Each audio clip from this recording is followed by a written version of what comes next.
Hello friends, ನಮಸ್ಕಾರ. I Manjunath IG, ನಿಮ್ಮ ಪ್ರೀತಿಯ ಇಂಗ್ಲಿಷ್ ಟ್ರೈನರ್. ನಿಮ್ಮನ್ನು ಇಂದಿನ ವಿಡಿಯೋದಲ್ಲಿ ಸ್ವಾಗತಿಸ್ತಾ ಇದ್ದೀನಿ. ಫ್ರೆಂಡ್ಸ್, ಹಲವಾರು ಬಾರಿ ನಾವು ಮಕ್ಕಳೊಂದಿಗೆ ಮನೆಯಲ್ಲಿ ಮಾತನಾಡುವಾಗ ಬಳಸಲ್ಪಡುವಂತಹ ಕೆಲವು ಇಂಗ್ಲಿಷ್ ಸೆಂಟೆನ್ಸ್ ಗಳನ್ನ ಇಂದಿನ ವಿಡಿಯೋದಲ್ಲಿ ನಾನು ನಿಮಗೆ ಕಲಿಸ್ಲಿಕ್ಕೆ ಹೋಗ್ತಾ ಇದ್ದೀನಿ. ನೋಡಿ, ನೀವು ಕನ್ನಡದಲ್ಲಿ ಮಕ್ಕಳೊಂದಿಗೆ ನೀವು ಅನೇಕ ಬಾರಿ ಈಸಿಯಾಗಿ ನೀವು ಪ್ರತಿನಿತ್ಯ ಮಾತನಾಡ್ತಾ ಇರ್ತೀರಿ. ಆ ರೀತಿಯ ವಾಕ್ಯಗಳನ್ನ ಇಂಗ್ಲಿಷ್ ನಲ್ಲಿ ಹೇಗೆ ನಾವು ಬಳಸಬಹುದು ಅಂತ ಅನ್ನೋದನ್ನ ಸುಮಾರು 50 ಡೈಲಿ ಯೂಸ್ಡ್ ಇಂಗ್ಲಿಷ್ ಸೆಂಟೆನ್ಸ್ ಗಳನ್ನ ಇಂದಿನ ವಿಡಿಯೋದಲ್ಲಿ ನಾನು ನಿಮಗೆ ಹೇಳ್ಕೊಡ್ತಾ ಇದ್ದೀನಿ.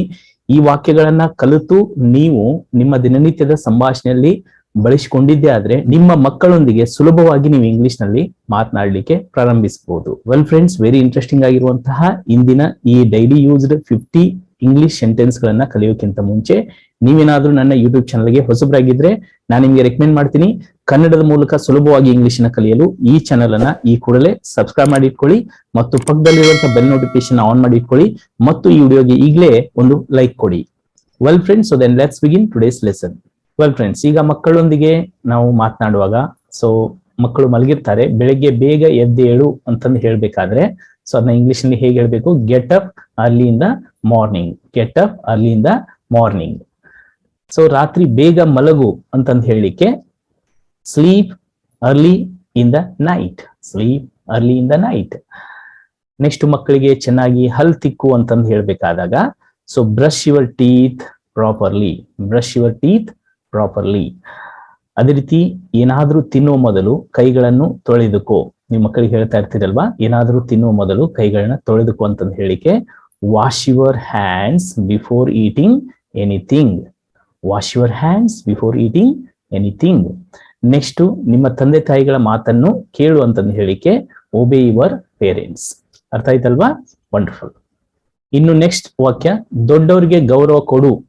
ದೊಡ್ಡವರಿಗೆ ಗೌರವ ಕೊಡು ಅಂತಂದು ಹೇಳಿಕೆ ರೆಸ್ಪೆಕ್ಟ್ ಎಲ್ಡರ್ಸ್. ಇಲ್ಲಿ ಎಲ್ಡರ್ಸ್ ಅಂತಂದ್ರೆ ದೊಡ್ಡವರು ಅಥವಾ ಹಿರಿಯರು ಅಂದ ಹಾಗೆ. Respect elders. ನೆಕ್ಸ್ಟ್, ತಿಂಡಿಯನ್ನು ಚೆನ್ನಾಗಿ ಅಗಿದು ತಿನ್ನು.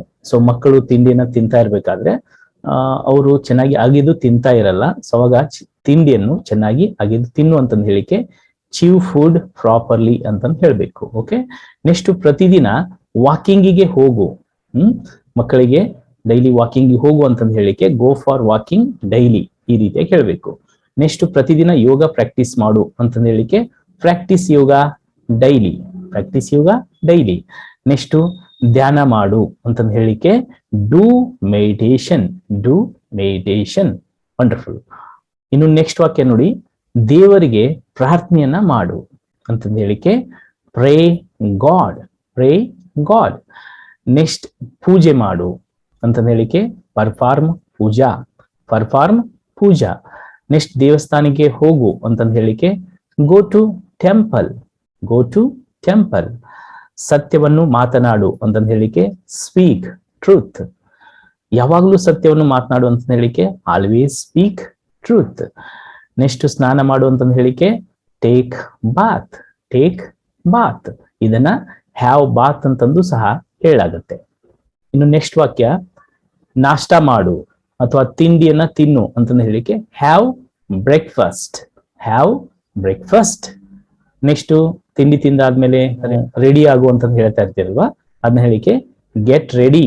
Get ready. ನೆಕ್ಸ್ಟ್, ಈಗ ಮಕ್ಕಳು ಸ್ಕೂಲಿಗೆ ಹೋಗ್ಬೇಕಾದ್ರೆ ಪುಸ್ತಕಗಳನ್ನ ತೆಗೆದುಕೋ ಅಂತಂದು ಹೇಳಿಕೆ ಟೇಕ್ ಬುಕ್ಸ್. Take books. ಶಾಲೆಗೆ ಹೋಗು ಅಂತಂದು ಹೇಳಿಕೆ go to school. Go to school. Next, ಶಿಕ್ಷಕರ ಮಾತನ್ನು ಕೇಳು ಅಂತಂದು ಹೇಳಿಕೆ obey your teachers. Obey your teachers. Next, uniform ಅನ್ನು ತೆಗೆ. ಈಗ ಸ್ಕೂಲ್ನಿಂದ ಮಕ್ಕಳು ಬಂದ ತಕ್ಷಣ ನಿನ್ನ ಯೂನಿಫಾರ್ಮ್ ನ ಕಳಿಸು ಅಂತಂದು ಹೇಳಿಕೆ take off your uniform. Take off uniform ಅಂತಂದು ಹೇಳ್ಬೇಕು. ನೆಕ್ಸ್ಟ್, ಹಾರ್ಲಿಕ್ಸ್ ಅನ್ನ ಕುಡಿ. ಮಕ್ಕಳಿಗೆ ಹಾರ್ಲಿಕ್ಸ್ ಕುಡಿ ಅಂತಂದು ಹೇಳಿಕೆ ಹ್ಯಾವ್ ಹಾರ್ಲಿಕ್ಸ್. ಇಲ್ಲಿ ಹ್ಯಾವ್ ಅಂತಂದ್ರೆ ಅದರ ಅರ್ಥ ಕುಡಿಯುವುದು ಅಂತಂದು ಅರ್ಥ. ಅಂದ್ರೆ ಆಕ್ಚುಲಿ ನೋಡಿ, ಇಲ್ಲಿ ಡ್ರಿಂಕ್ ಹಾರ್ಲಿಕ್ಸ್ ಅಂತಂದು ಹೇಳ್ಬೋದು. ಯೂಸ್ವಲ್ ಆಗಿ ಇಂಗ್ಲಿಷ್ ನಲ್ಲಿ ಚಹಾ ಕುಡಿಯೋದಕ್ಕೆ ಹ್ಯಾವ್ ಟೀ ಅಂತಂದು ಹೇಳ್ತಾರೆ ಅಥವಾ ಟೇಕ್ ಟೀ ಅಂತಂದು ಬಳಸ್ಬೋದು. ಹಾರ್ಲಿಕ್ಸ್ ಕುಡಿ ಅಂತಂದಕ್ಕೆ ಹ್ಯಾವ್ ಹಾರ್ಲಿಕ್ಸ್ ಅಂತಂದು ಅನ್ಬೋದು, ಟೇಕ್ ಹಾರ್ಲಿಕ್ಸ್ ಅಂತಂದು ನೀವು ಹೇಳ್ಬಹುದು. ಓಕೆ. ನೆಕ್ಸ್ಟ್, ಹೋಮ್ ವರ್ಕ್ ಅನ್ನ ಮಾಡು ಅಂತಂದ ಹೇಳಿಕೆ do your home work. Do your home work. ಸ್ವಲ್ಪ ಹೊತ್ತ ಟಿವಿ ನೋಡು. ಸ್ವಲ್ಪ ಹೊತ್ತು ಟಿವಿ ನೋಡು ಅಂತಂದು ಹೇಳಿಕೆ watch TV for a while. Next ಊಟ ಮಾಡು ಅಂತಂದು ಹೇಳಿಕೆ ಹ್ಯಾವ್ ಡಿನ್ನರ್. ಇಲ್ಲಿ ರಾತ್ರಿ ಇದ್ದಾಗ ಮಾತ್ರ ಹ್ಯಾವ್ ಡಿನ್ನರ್ ಅಂತಂದು ಹೇಳ್ಬೇಕು. ಮಧ್ಯಾಹ್ನ ಇದ್ರೆ ಹ್ಯಾವ್ ಲಂಚ್ ಅಂತಂದು ಹೇಳ್ಬೇಕು. ಓಕೆ, ಕನ್ನಡದಲ್ಲಿ ಬರೀ ಊಟ ಮಾಡು ಅಂತಂದು ಹೇಳ್ತೀವಿ, ಇಂಗ್ಲಿಷ್ ನಲ್ಲಿ ಹ್ಯಾವ್ ಲಂಚ್, ಹ್ಯಾವ್ ಡಿನ್ನರ್ ಅಂತಂದು ಯೂಸ್ ಮಾಡ್ತಾರೆ. ನೆಕ್ಸ್ಟ್ ಇದನ್ನ ನೀವು ಹ್ಯಾವ್ ಮೀಲ್ಸ್ ಅಂತಂದು ಸಹ ಯೂಸ್ ಮಾಡ್ಬೋದು. ಸೊ ಇವು ಏನ್ ಮಾಡ್ಬೇಕು ಅಂತ ಅನ್ನೋದ್ರ ಬಗ್ಗೆ 25 ವಾಕ್ಯಗಳು ಅಂದ್ರೆ ಡೂಸ್. ಅದೇ ರೀತಿ ಕೆಲವೊಮ್ಮೆ ನಾವು ಆ ರೀತಿ ಮಾಡಬೇಡ, ಈ ರೀತಿ ಮಾಡಬೇಡ ಅಂತಂದು ಹೇಳ್ತಾ ಇರ್ತೀವಿ. ಸೊ ಮಕ್ಕಳಿಗೆ ಇದನ್ನ ಮಾಡಬಾರ್ದು, ಈ ಕ್ರಿಯೆಗಳನ್ನ ಮಾಡಬಾರ್ದು ಅಂತಂದು ಹೇಳಿಕೆ ನಾವು ಡೋಂಟ್ ಅನ್ನ ಬಳಸಿ ವಾಕ್ಯಗಳನ್ನ ಬಳಸಬಹುದು. ಸೊ ಅವುಗಳನ್ನ ಯಾವ ರೀತಿಯಾಗಿ ಮಾಡ್ಬೇಕು ಈಗ ನೋಡೋಣ. ಸಾಮಾನ್ಯವಾಗಿ ನೀವು ಮಕ್ಕಳಿಗೆ ಹೇಳ್ತಾ ಇರ್ತೀರಿ, ಸುಳ್ಳು ಹೇಳಬೇಡ ಅಂತನ್ಲಿಕ್ಕೆ don't lie, don't lie. Next ಸೋಮಾರಿ ಆಗಬೇಡ ಅಂತಂದು ಹೇಳಿಕೆ don't be lazy, don't be lazy. Next ಅಳಬೇಡ, ಮಕ್ಕಳು ಅಳ್ತಾ ಇರ್ತಾರಲ್ವಾ, ಅಳಬೇಡ ಅಂತಂದು ಹೇಳಿಕೆ ಡೋಂಟ್ ಕ್ರೈ, ಡೋಂಟ್ ಕ್ರೈ ಅಂತಂದು ಹೇಳ್ಬೇಕು. ನೆಕ್ಸ್ಟ್ ತೊಂದರೆ ಕೊಡಬೇಡ ಅಂತಂದು ಹೇಳಿಕೆ ಡೋಂಟ್ ಡಿಸ್ಟರ್ಬ್, ಡೋಂಟ್ ಡಿಸ್ಟರ್ಬ್. ನೀವೇನೋ ಕೆಲಸ ಮಾಡ್ತಾ ಇರ್ತೀರಿ, ಮಕ್ಕಳು ಬಂದು ನಿಮಗೆ ತೊಂದರೆ ಕೊಡ್ತಾ ಇರ್ತಾರಲ್ವಾ, ಅವಾಗ ಡೋಂಟ್ ಡಿಸ್ಟರ್ಬ್ ಮೀ ಅಂತಂದು ಹೇಳ್ಬಹುದು.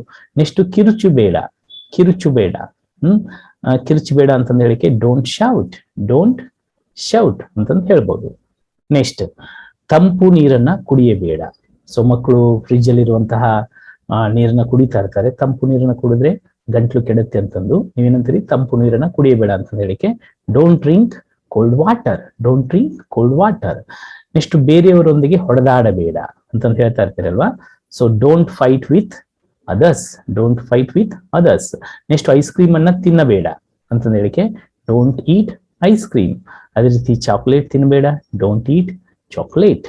ನೆಕ್ಸ್ಟ್ ನಾಚಿಕೆ ಪಟ್ಟುಕೊಳ್ಬೇಡ. ಕೆಲವೊಮ್ಮೆ ಮಕ್ಕಳು ನಾಚಿಕೆ ಪಟ್ಕೊಳ್ತಾ ಇರ್ತಾರೆ, ಸೊ ಅವಾಗ ನಾಚಿಕೆ ಪಟ್ಕೋಬೇಡ ಅಂತಂದು ಹೇಳಿಕೆ ಡೋಂಟ್ ಬಿ ಶೈ ಅಂತಂದು ಹೇಳ್ಬೇಕು. ಓಕೆ, ನೆಕ್ಸ್ಟ್ ಹೊರಗಡೆ ಆಟ ಆಡಬೇಡ ಅಂತಂದು ಹೇಳಿಕೆ don't play outside, don't play outside. Next mobile game ಆಡಬೇಡ. ಸೊ ಸಾಮಾನ್ಯವಾಗಿ ಮಕ್ಕಳು ಸ್ಕೂಲ್ನಿಂದ ಮನೆಗೆ ಬಂದ್ರೆ ಮೊಬೈಲ್ನ ಹಿಡ್ಕೊಂಡು ಅದರಲ್ಲೇ ಆಟ ಆಡ್ಲಿಕ್ಕೆ ಸ್ಟಾರ್ಟ್ ಮಾಡ್ತಾ ಇರ್ತಾರೆ.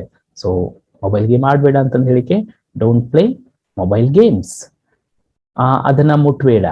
ಕೆಲವೊಮ್ಮೆ ಏನೋ ವಸ್ತುಗಳನ್ನ ಇಟ್ಟಿರ್ತೀರಿ, ಅದನ್ನ ಮುಟ್ಬೇಡ, ಇದನ್ನ ಮುಟ್ಬೇಡ ಅಂತ ಹೇಳಿಕೆ don't touch it, don't touch it. Next ಪುಸ್ತಕಗಳನ್ನ ಹರಿಯಬೇಡ. ಕೆಲವೊಮ್ಮೆ ಪುಸ್ತಕಗಳನ್ನ ಹಿಡ್ಕೊಂಡು ಮಕ್ಕಳು ಹರಿದಾಡ್ತಾ ಇರ್ತವೆ, ಸೊ ಅವಾಗ ಪುಸ್ತಕಗಳನ್ನ ಹರಿಯಬೇಡ ಅಂತ ಹೇಳಿಕೆ ಡೋಂಟ್ ಟಿಯರ್ ಬುಕ್ ಅಂತಂದು ಹೇಳ್ಬೇಕು. ನೆಕ್ಸ್ಟ್ ಸಮಯವನ್ನು ಹಾಳು ಮಾಡಬೇಡ ಅಂತಂದು ಹೇಳಿಕೆ don't waste time, don't waste time. ಜೋರಾಗಿ ಮಾತನಾಡಬೇಡ ಅಂತ ಹೇಳಿಕೆ don't speak loudly, don't speak loudly. Next ಕೆಲವೊಮ್ಮೆ ಪರೀಕ್ಷೆ ಬಂದಾಗ ಮಕ್ಕಳು ಚಿಂತೆ ಮಾಡ್ಲಿಕ್ಕೆ ಸ್ಟಾರ್ಟ್ ಮಾಡ್ತಾರೆ, ಅವಾಗ ನೀವೇನು ಹೇಳ್ಬೋದು don't worry, don't worry. Next ತಿಂಡಿಯನ್ನು ಹಾಳು ಮಾಡಬೇಡ. ಕೆಲವೊಮ್ಮೆ ನೀವು ತಿಂಡಿ ಹಾಕೊಟ್ಟಾಗ ಪ್ಲೇಟ್ ನಲ್ಲಿ ಸಾಮಾನ್ಯವಾಗಿ ತಿನ್ನದೇ ಹಾಳು ಮಾಡ್ತಾ ಇರ್ತಾರೆ, ಸೊ ಅವಾಗ ನೀವೇನು ಹೇಳ್ಬೇಕು don't waste food, don't waste food. ಹೊರಗಡೆ ತಿಂಡಿಯನ್ನು ತಿನ್ಬೇಡ. ಮಕ್ಕಳು ಹೊರಗಡೆ ತಿಂಡಿಯನ್ನು ತಿಂತಾ ಇರ್ತಾರಲ್ವಾ, ಅವಾಗ ನೀವು ಹೇಳ್ತೀರಿ ಹೊರಗಡೆ ತಿಂಡಿಯನ್ನು ತಿನ್ನಬೇಡ ಅಂತ ಹೇಳಿಕೆ don't eat outside food, don't eat outside food. Next ಅಪರಿಚಿತರೊಂದಿಗೆ ಮಾತನಾಡಬೇಡ.